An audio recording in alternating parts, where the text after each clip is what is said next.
Hi! Welcome to this part of my review featuring the Bloodlines and Black Magic core rulebook. If you haven't seen the other parts of my review, featuring this role-playing game of modern occult adventures, please check out the playlist in the description below. This time we are going to talk about the Spiritualist character class.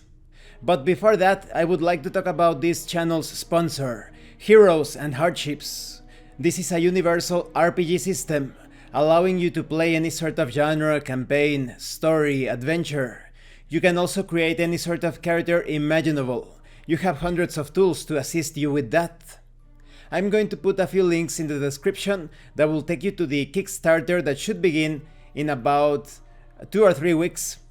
I'm also going to put links to the website, to the Tetsubo section of the website. Tetsubo is an upcoming campaign setting for Heroes and Hardships, inspired by Japan's Sengoku era. You will also find links to the Discord and to my reviews of the Quickstart guide and the Wallace campaign setting, based on the life and exploits of William Wallace, so please check it out. Now let's continue. Do you want to play the crafty medium, reaching out to the spirit realms to uncover the secrets others have taken to the grave? Do you want to summon a ghostly ancestor to carry out tasks for you? Would you like to speak with the dead? You want the Spiritualist. With one foot in the grave and the other in the ethereal, the Spiritualist is the classic death speaker, a spiritual scientist connecting the living and the dead with a few words or a well-planned seance. As a Spiritualist, you spend a lot of your time speaking with the dead, seeking out the places where they congregate. As you reach higher levels, traveling to the realms. Likewise, as you grow in power, so does your ancestral spirit, who draws on your life essence to continue to evolve. Let's talk about the features and the traits of the Spiritualist. You are pretty decent when it comes to hit points. Concerning armor and weapons, you begin play proficient with simple weapons, but not armor. When it comes to skills, you have things such as computers, crafting, focus, occult, psychic, and thievery. Concerning your ability score modifier, you are usually pretty high when it comes to charisma and wisdom. Your saving throws are charisma and wisdom based, of course. Now let's talk about the abilities, the powers, the features of the Spiritualist. You have spell casting. Spiritualists learn a small selection of spells taught to them by the spirits that dwell in the ethereal plane, the invisible world, and the spaces between. You know spells such as Bless, Cure Wounds, Sanctuary, Alter Self, Locate Object, Rope Trick, Hypnotic Pattern, Glyph of Warding, Mass Healing Word. You start the game with a Spirit Guardian. Depending on the place where the Guardian comes from, it has several features. Maybe it comes from the astral plane. This is a guardian that appears as a colorful collection of shadows that constantly shift, slowly appearing as dream images of the dead. You could confuse your enemies using this spirit guardian. Or maybe your spirit guardian comes from the invisible world. This could appear or manifest as a shadowy, washed-out appearance. It hovers just out of reach of the Spiritualist, its appearance shifting into morbid reflections of the Spiritualist himself or herself. This type of guardian can frighten your enemies. As you grow in power, so does your Spirit Guardian. Your Spirit Guardian will protect you, attack your enemies, help allies, and such. Then you have Death Speaker. You gain the ability to speak with incorporeal undead, spirits, and similar entities from beyond the veil. You also have Seance. When you host a Seance, you gather a small group of people, normally between 4 to 7, and position them around a table or in a circle on a stage or floor. After linking hands, you gain the ability to cast the spell Speak with Dead, using the total hit dice or total levels of the group as your level.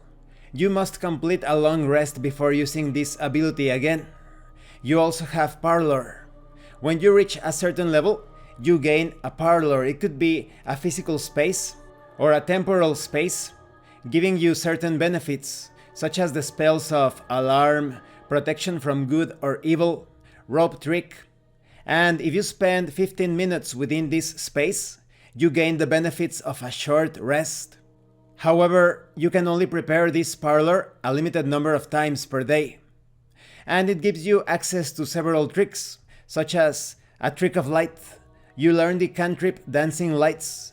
You can cause the lights in your parlor to brighten or dim at will, while your parlor is active. You also have Whispering Voices. You can cause a cacophony of whispers to fill your parlor, making it incredibly difficult for others to speak for 1 minute. During this time, you can deliver a short 30-second message to one person in your parlor. You learn the cantrip Message. There is also Ghost Light. You can cause a ghostly light to flicker into existence in your parlor. When it does, it illuminates your spirit for everyone in the space to see. You learn the cantrip Light. And these are just a few of the tricks. At higher levels of power, you can develop different abilities such as Turn Phantoms.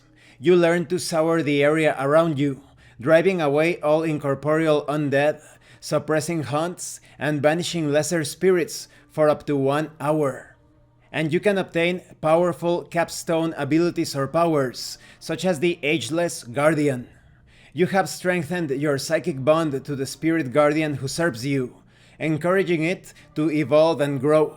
When you select this capstone ability, your spirit guardian gains even more power, granting it a bonus to armor class, additional hit points, and even the capacity or ability to reform itself if it's destroyed. You also have Personal Parlor. You have perfected pulling your personal parlor from the realms beyond. When you call forth your personal parlor, you create a secret space for yourself in the world that grants you access to a dimensional hideaway. This secret space contains fresh water and food, enough to prepare 2 simple meals for up to 5 people each time. And there are basic tools and equipment to hold a seance or read someone's arcana cards. And these are just some of the powers. This concludes this part of the review. In the next part, we are going to talk about the Witch. The Spiritualist feels a lot like a support class.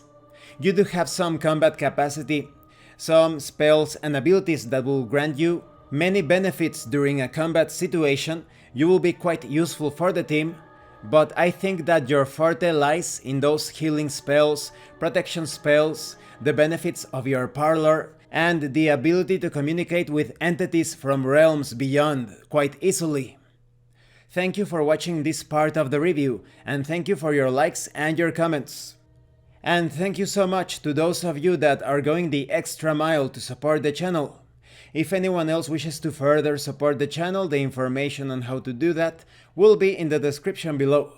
Once again, thank you, and see you later.